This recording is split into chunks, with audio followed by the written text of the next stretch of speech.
नमस्कार दोस्तों, आज हम फिर बात करते हैं जनवरी की एक ऐतिहासिक घटना को लेकर। और जैसा कि मैंने आपको बताया था कि मंथ वाइज हम ऐतिहासिक घटनाओं का विश्लेषण करने वाले हैं, जिससे कि आपको उनकी डेट और ईयर्स याद करने में, मंथ याद करने में बेसिकली थोड़ी सी हेल्प होगी और आपको समझ अच्छा आएगा, क्योंकि यहाँ पे हम थोड़ा सा सिंपल लैंग्वेज में और कहानी के रूप में चीज़ों को एक्सप्लेन करने वाले हैं। तो आज हम देखते हैं तालकोटा का युद्ध। ये 23 जनवरी 1565 ईस्वी को हुआ था। और जैसा कि आपको पता है कि जब भी हम हिस्ट्री पढ़ते हैं तो कहीं ना कहीं हम साउथ इंडियन हिस्ट्री को थोड़ा सा इग्नोर करते हैं। तो आजकल के एग्ज़ामों में वो हिस्ट्री भी बहुत इम्पोर्टेंट होने वाली है और वहाँ से क्वेश्चन लगातार पूछे जाते हैं। तो अगर मैं तालकोटा, राक्षस तंगड़ी या बन्नी हट्टी, ये सारे के सारे इसी युद्ध के नाम हैं। ये हुआ था आपका 23 जनवरी 1565 को। और ये युद्ध किन किन के बीच हुआ था? विजयनगर साम्राज्य और दक्कन की 4 सल्तनत थी। दक्कन में बेसिकली 5 सल्तनत थी, जो 4 सल्तनत ने मिलकर विजयनगर साम्राज्य के विरुद्ध युद्ध हुआ था। विजयनगर साम्राज्य एक हिंदू साम्राज्य था और ये जो दक्कन की जो सल्तनत थी ये सारी मुस्लिम सल्तनत थी। अब आपको ये जानने की उत्सुकता होगी कि यहाँ पे इतने राज्य कैसे बने। तो मैं आपको बता दूं कि जब भी दिल्ली में एक सल्तनत काल चल रहा था, जब भी दिल्ली के सल्तनत का जो बादशाह था वो कमज़ोर होता था, तो फिर जो राज्यों के जो गवर्नर थे भारत के, वो अपने आप को स्वतंत्र घोषित करते थे। बेसिकली दक्षिण भारत में आपने सुना होगा कि मोहम्मद बिन तुगलक ने एक बार दिल्ली से अपनी राजधानी भी चेंज की थी। तो जब राजधानी दौलताबाद लेके गए थे, उस राजधानी चेंज करने का जो बेसिक उद्देश्य था वो यही था कि दक्षिण के राज्यों के ऊपर अधिक प्रशासनिक जो मजबूती है वो स्थापित हो सके।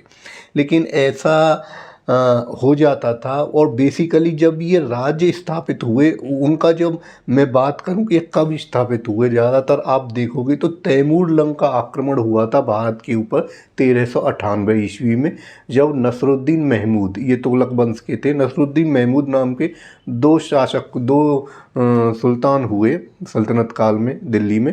तो जो ये तुगलक वंश के थे, तब जब ये राज कर रहे थे, उस समय क्या हुआ था, तैमूर का आक्रमण हुआ था। और तैमूर के आक्रमण के समय दिल्ली सल्तनत काफ़ी कमज़ोर हो गई थी। तो उस समय में क्या हुआ था, दक्कन में ये इस तरह की जो सल्तनतें थीं छोटी छोटी, वो बन गई, जिसमें बीजापुर, अहमदनगर, गोलकुंडा, बीदर और बरार, ये तरह बन गई।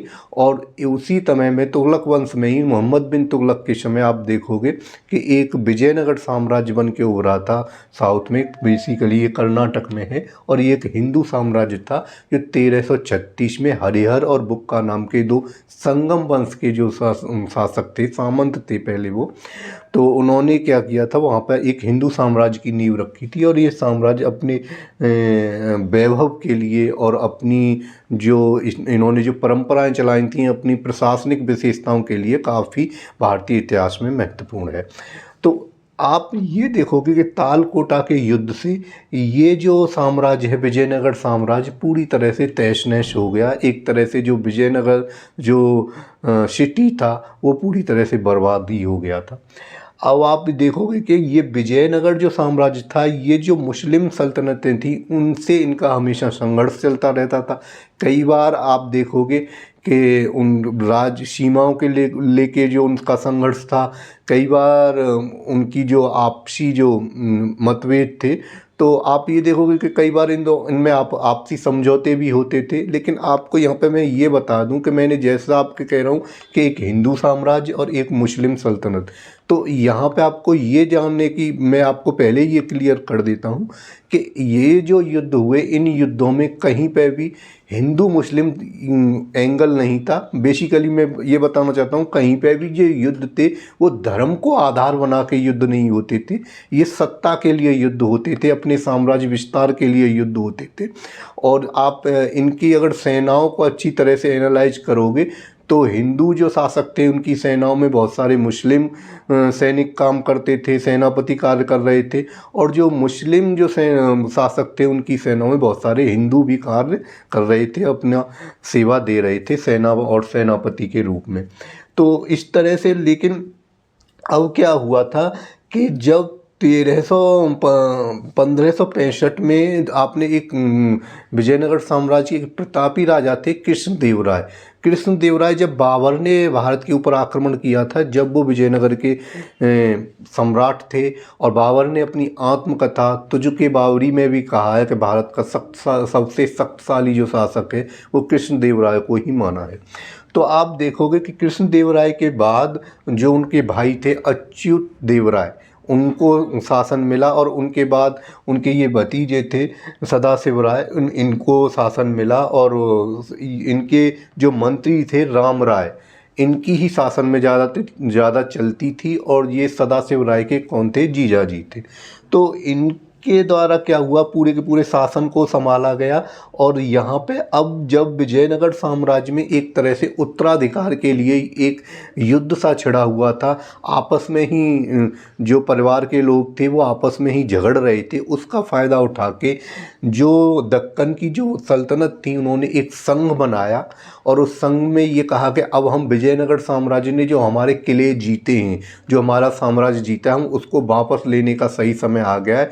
तो अगर हम एक एक करके लड़ेंगे तो शायद विजयनगर से जीतना पॉसिबल नहीं है, तो एक संघ बना लिया जाए, और पूरा का पूरा जो मुस्लिम संघ सल्तनतों का था वो पूरा एक साथ अगर अटैक करेगा तो हम जीत सकते हैं। तो ये संघ बना। इस संघ में आप 5 सल्तनत थीं, लेकिन बरार और बीजापुर की आपस में बहुत ज़्यादा दुश्मनी थी। उस दुश्मनी की वजह से बरार इस संघ में शामिल नहीं हो पाया। ये क्वेश्चन बन सकता है आपका कि कौन सी सल्तनत इस महासंघ में शामिल नहीं थी, तो वो थी बरार। और बरार के अतिरिक्त और 4 सल्तनत थी, जो आपकी बीजापुर, अहमदनगर, गोलकुंडा और बीदर। ये इन्होंने मिलके एक संघ बनाया, सैनिक संघ, और क्या कर दिया, विजयनगर पर आक्रमण कर दिया। 70 साल के राम राय जो वहाँ के संरक्षक थे विजयनगर के, उन्होंने बहादुरी पूर्वक युद्ध लड़ा, लेकिन मुस्लिम संघ की जो सेना है उन्होंने निर्ममता से उनकी हत्या कर दी।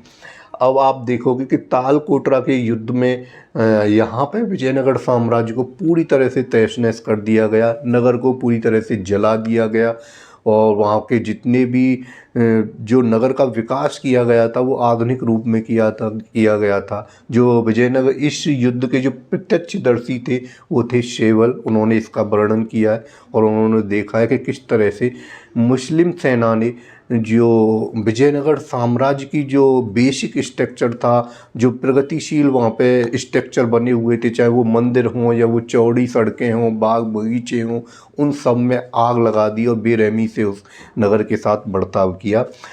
इसी युद्ध के जस्ट बाद, कुछ दिन बाद, वो एक विदेशी आदि सीजर फेडरिक जो पुर्तगाली थे, उन्होंने भी विजयनगर की यात्रा की युद्ध के कुछ ही साल बाद, और उन्होंने भी अपनी रचनाओं में विजयनगर की बर्बादी का ये दृश्य उद्धृत किया है।